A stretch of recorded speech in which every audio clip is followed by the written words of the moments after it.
I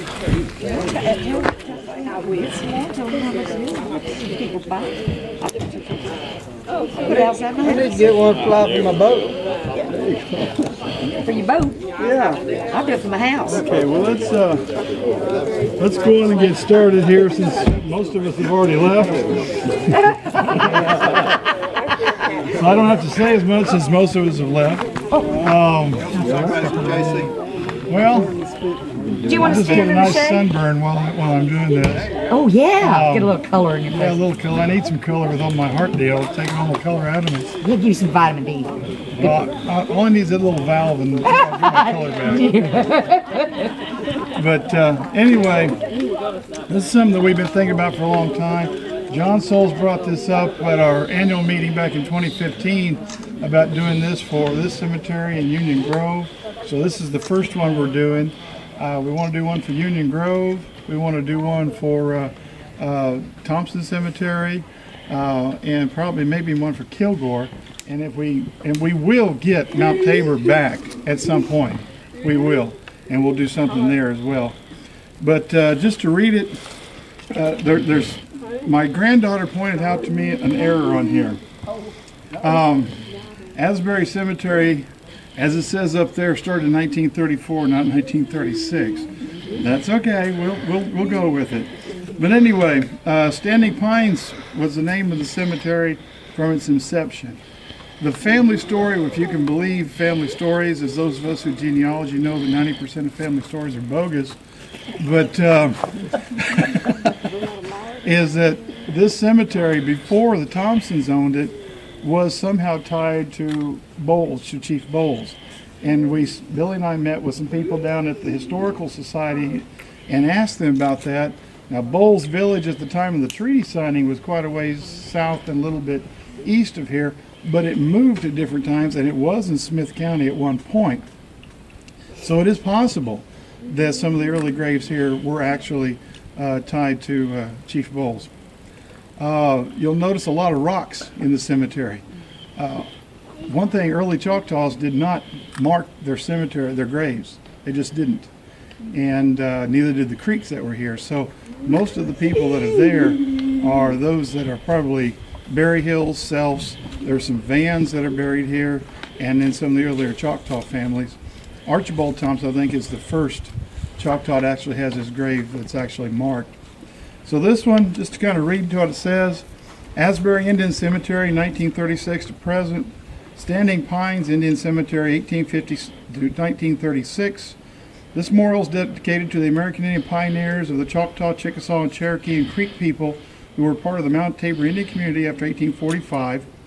In particular to the Thompson Choctaw Chickasaw family and related intermarried families of Cherokee Creek and non-Indians who lie beneath these standing pines, dedicated this 22nd day of October 2016. And then the name of the executive committee members on there. So I want to appreciate you all coming. What we're going to do is we'll be mounting it on a pole inside the cemetery, not today, but at a later date. But I want everybody to see this. And again, I want to thank Mary Adair, who is one of our enrollees, who's a dual enrollee. She also enrolled Cherokee Nation. But this is Corn Mother's Wisdom. And I thought one of her daughters, Mary Horse Chief, was going to be here today, but she hadn't shown up. But I think they did a pretty good rendition on metal of the seal. So that's pretty much all I got to say. Billy? Oh, I caught you at a bad time.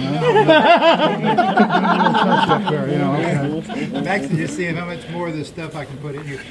I'd like to thank John for helping us with the donation of the sign. John Soules paid for the sign. Billy did the work to get it done. And also, the wording's fine. All the people that showed up here today, I was really pleased. We had all representatives of all the families except for the Berry Hills were here today. Wow. And the Beans, the Stars, the Harnages, the Thompson McCoy, Thompson Martins, and Adairs. And so we're appreciative of everybody that's shown up. Except for the Berry Hills that didn't show up. But anyway. Lightweight. Yeah, no, especially since they live in Troy. Okay, so.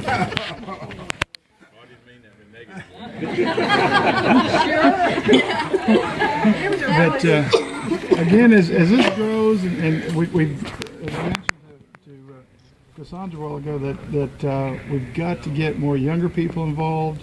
I don't know if any of you noticed that a lot of us are kind of grayish. Hey, speak for yourself. Yeah, I was gonna say.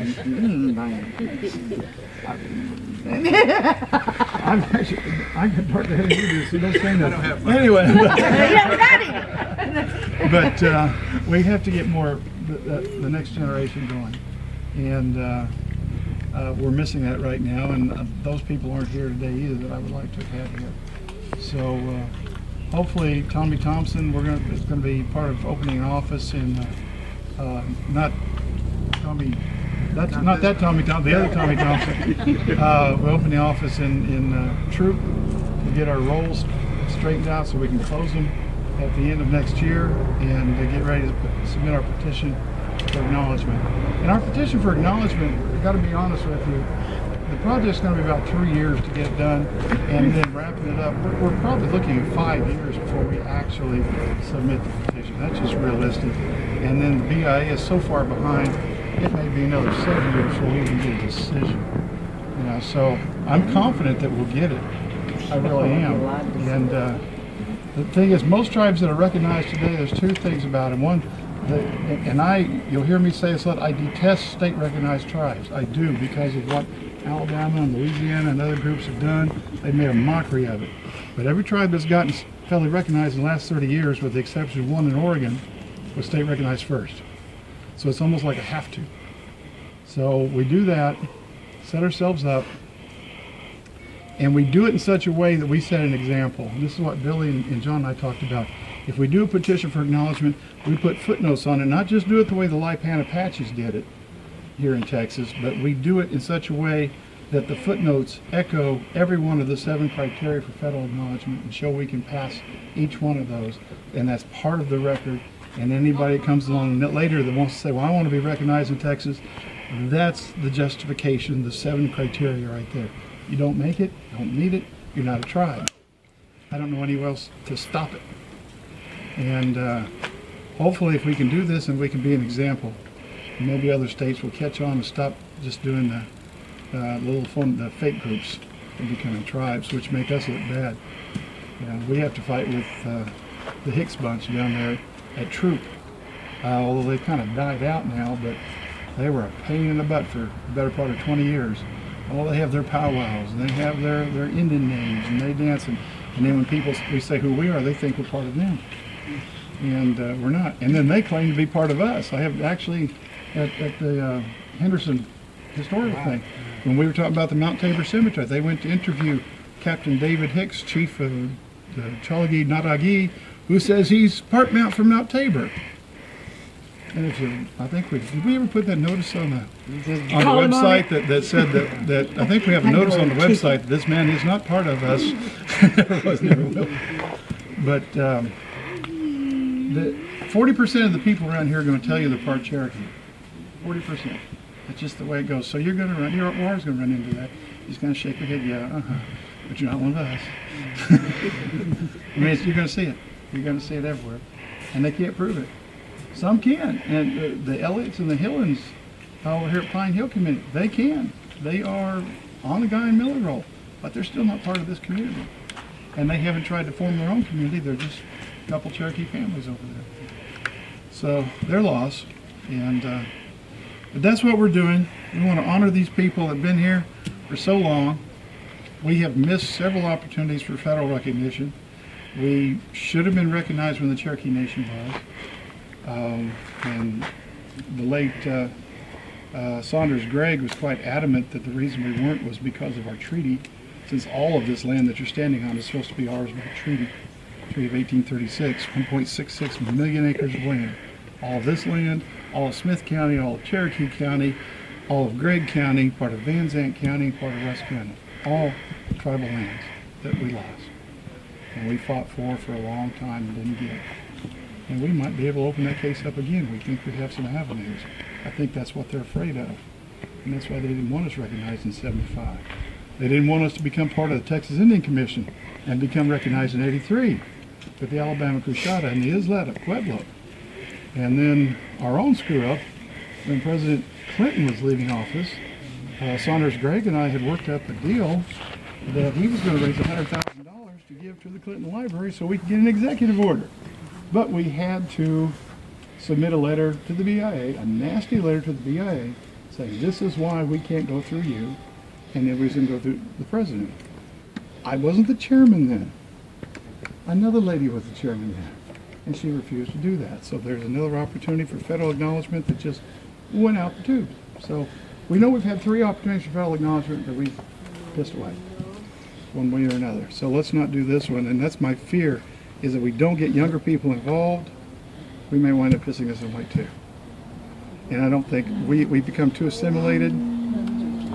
There hasn't been a green corn dance here in 70 years. There hasn't been, you know, we're not a powwow people to begin with, never were. But we are losing our traditions. When the oil boom come in, it changed this community, changed it forever. And we were able to hang on to it for a couple generations, but as the late Billy Baum Krim told me, he said he didn't understand the young people. They told me about a year or so ago. He didn't understand the young people. They're just not proud of who they are anymore. He's talking about, and I won't mention the person he was talking about, but he said this person is a direct descendant of Judge John Martin, first Chief Justice of the Cherokee Nation, and it don't mean squat to him. And that's what's happening. You know, that's what's happening. So we may be the last shot, guys. If this fails,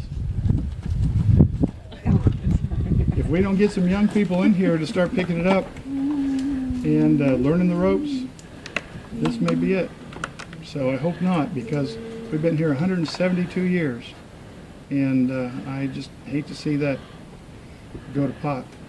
All these people that died for nothing. You know, Caleb Bean, John Ellis Bean, all of them, all died for nothing if they were the leaders of a group that just eventually go extinct.